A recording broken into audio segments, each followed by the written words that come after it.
Olá, meu nome é Natália e hoje eu vou apresentar o trabalho de conclusão de curso, que consiste em técnicas de síntese de dados para treinar modelos preditivos na área de saúde. Ao explorarmos o potencial da inteligência artificial na área de saúde, deparamos com um cenário repleto de vantagens transformadoras. A aplicação de algoritmos de machine learning e outras formas de inteligência artificial é capaz de aprimorar diagnósticos e revolucionar tratamentos de pacientes. Através da capacidade de processar grandes volumes de dados clínicos e identificar padrões complexos, é possível oferecer cuidados de saúde de forma mais personalizada, impulsionando os avanços da pesquisa médica e descoberta de novas terapias. Outro benefício é a utilização de algoritmos de machine learning treinados para prever a probabilidade de uma pessoa desenvolver certas condições de saúde com base em fatores de riscos individuais, o que permite intervenções preventivas mais eficazes e personalizadas. Nesse contexto, vale destacar um bom exemplo de aplicabilidade de modelos de machine learning no combate ao câncer. No processamento de dados clínicos, é possível revelar padrões ocultos que possibilitam diagnósticos precoces de câncer. Ao detectar o câncer com antecedência, é possível aumentar significativamente as chances de se obter o tratamento bem-sucedido. A técnica consiste em analisar o sequenciamento do genoma, identificando biomarcadores específicos e revelando grupos de risco. No caso específico do diagnóstico de câncer de mama, essa tecnologia pode ser empregada para avaliar automaticamente exames de imagem. Essa análise contínua permite a detecção do volume de tecido denso na mama de um paciente, garantindo uma identificação mais precisa e uma aplicação consistente dos protocolos de triagem.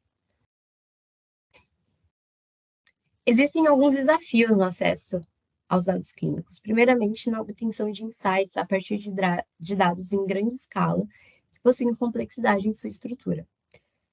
Os sistemas de saúde padrão acumulam volumes considerável de informações de diversas fontes, exemplo, de dados relacionados a procedimentos cirúrgicos, acompanhamento pós-cirúrgicos, provém de sistemas de informações hospitalares.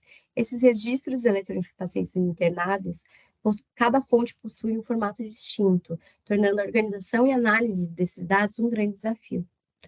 Além da complexidade na estrutura dos dados, uma das principais dificuldades está relacionada à confidencialidade dos dados. A maioria dos conjuntos de dados que contêm informações de saúde que não estão prontamente disponíveis, devido à proteção rigorosa dos dados, em conformidade com regulamentações, já que se trata de dados sensíveis. Essa proteção de dados impacta diretamente na capacidade de compartilhar informações e colaborar de maneira eficaz para avançar na pesquisa médica e inovação de treinamentos de modelos, onde o volume de dados tipicamente disponíveis é muitas vezes insuficiente para a aplicação de modelagens e técnicas de análise que exigem acesso a um grande volume de informações. E isso dificulta o desenvolvimento de modelos preditivos eficazes na área de saúde. Atualmente, há um banco de dados anonimizados como o Mimic, disponível publicamente, contendo dados não identificados de pacientes internados em unidades de terapia intensiva em Boston.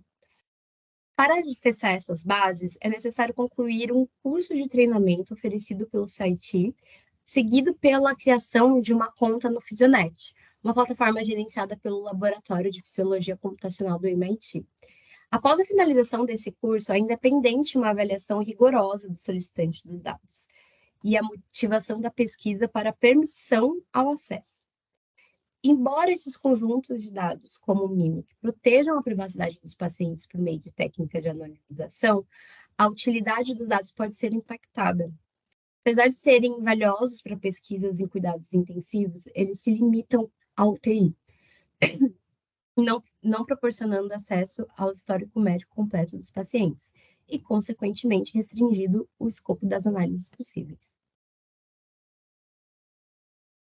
Dessa forma, a proposta desse trabalho consiste em explorar pelo menos duas técnicas de sintetização de dados e a anonimização de informações sensíveis, e após a sintetização, a aplicação das métricas estatísticas para avaliação de qualidade dos dados após o processo de sintetização, de forma que assegure que esses dados sintetizados sejam confiáveis e eficazes, sendo adequados para o modelo de treinamento preditivos.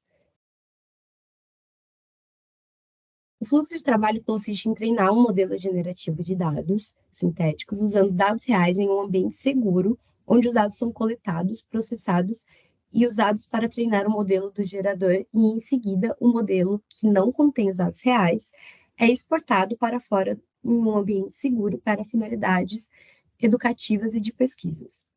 Os resultados da síntese serão avaliados pelas métricas, como dito anteriormente. Um dos modelos utilizados é o CTGAN, que consiste em uma rede generativa adversarial condicional desenvolvida para a síntese de dados. Baseado na arquitetura GAN, que é composta por duas redes neurais, um gerador e um discriminador. O gerador é uma rede neural que cria dados sintéticos, enquanto o discriminador tem a função de diferenciar esses dados, os reais dos sintéticos, com o objetivo de gerar novos dados que são indistinguíveis dos dados reais. O processo de treinamento CTGAN começa com a seleção de uma amostra aleatória do conjunto de dados de treinamento.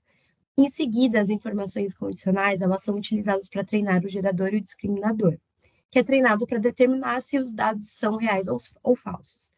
Durante o processo de treinamento, o CTGAN realiza iterações que são chamadas de época, para rastrear imprecisões como valores de perda, onde as redes neurais elas vão tentando minimizar a perda para cada época. O segundo modelo utilizado é o de cópula gaussiana. As cópulas são úteis em sintetizadores de dados, pois permitem modelar a dependência entre variáveis separadamente das distribuições marginais.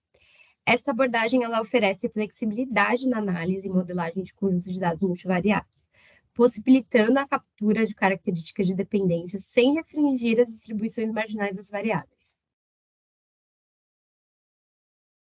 As métricas de avaliação de qualidade dos dados sintéticos são o KS-teste, um método estatístico utilizado para determinar se uma amostra de dados segue uma distribuição específica. Ele assume que uma lista de pontos de dados ela pode ser convertida em uma função de distribuição cumulativa.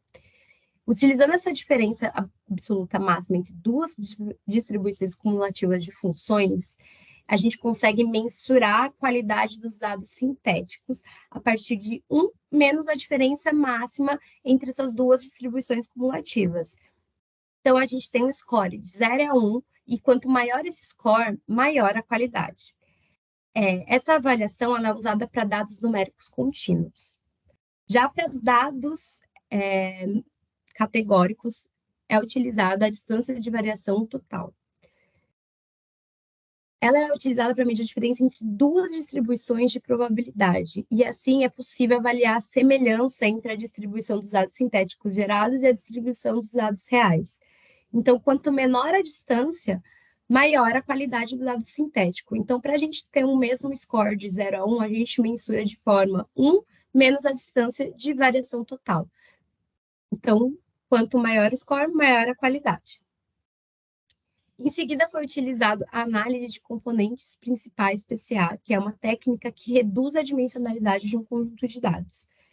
A gente transformou as variáveis correlacionadas em componentes principais, nesse caso, em dois, né? Então, vamos ter dois eixos coordenados nos quais os dados vão ser projetados.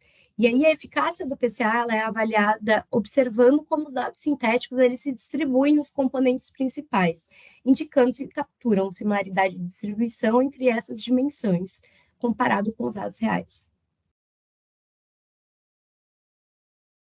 Utilizaremos a análise de componentes principais também para estimar a densidade de probabilidade dos dados reais e dos dados sintéticos após a redução para duas dimensões através da densidade de kernel, que se baseia na colocação de um kernel gaussiano que atribui pesos decrescentes aos pontos de dados à medida que eles se afastam de um ponto central, resultando em uma suavização em torno desse ponto.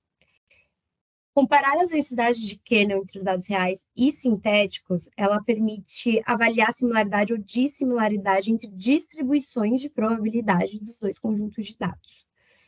Em seguida, para metrificar a similaridade, é aplicada a distância de JSD, que é calculada com base nessas densidades. Então, quanto menor essa distância, maior próximo dos dados sintéticos eles se encontram dos dados reais.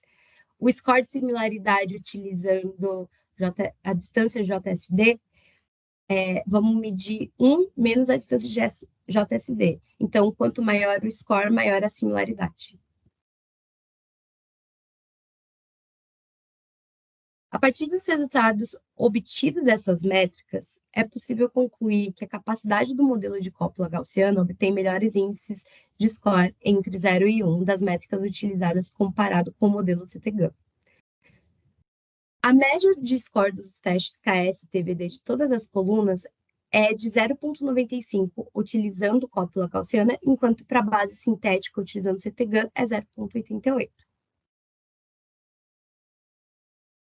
Já ao comparar a análise visual da redução dos componentes em duas dimensões dos dados sintéticos e reais, notamos uma distribuição dos dados sintéticos mais próximas dos reais no modelo CTGAN. Aqui no gráfico, em azul são os dados reais e em vermelho os dados sintetizados. No score de distância de densidade de kernel, o método de cópula gaussiana ficou com 0,694 e o CTGAN com 0,687. A única avaliação de resultados onde a base sintética resultante do método CTGAN foi mais favorável foi na análise visual de redução dos componentes em duas dimensões de dados sintéticos e reais. Então, de forma geral, podemos concluir que o método de sintetização usando cópula gaussiana nesse trabalho teve um melhor desempenho comparado com o CTGAN, baseando-se nas métricas e estatísticas utilizadas.